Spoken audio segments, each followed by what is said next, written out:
What I saw in Eraserhead was symbolism that was not murky, symbolism that was clear. Everything he wanted to say, surrealistically and symbolically, he said brilliantly, very clearly. And I said, this guy will be a great filmmaker, and I'm going to grab him, and he's going to direct this script.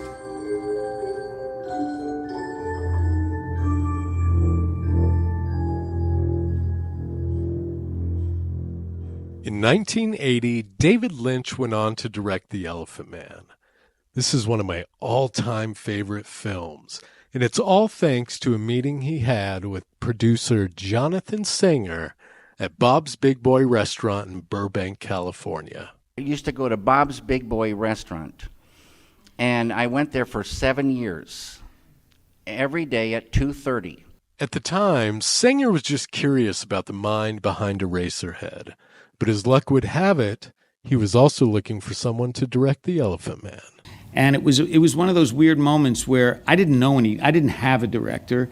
I didn't have anybody obvious. I was obviously hoping to get some major Hollywood director at the time, and I was thinking of people like Alan Pakula or somebody like that. He had no intention on asking David. But after discussing their respective projects, David was so taken by the name, it sparked his imagination and interest, and the very next day, after scoring the script, David called Sanger and asked if he'd be willing to let him direct the film. And a small bomb went off in my head. Instantly, I said, that's it. That's what I want to do. Sanger worked for Mel Brooks, and he was just launching his Brooksfilms Production company. The same studio that brought you David Cronenberg's science fiction masterpiece, The Fly, the comedy classic, Spaceballs, and of course, Robin Hood, Men in Tights, just to name a few.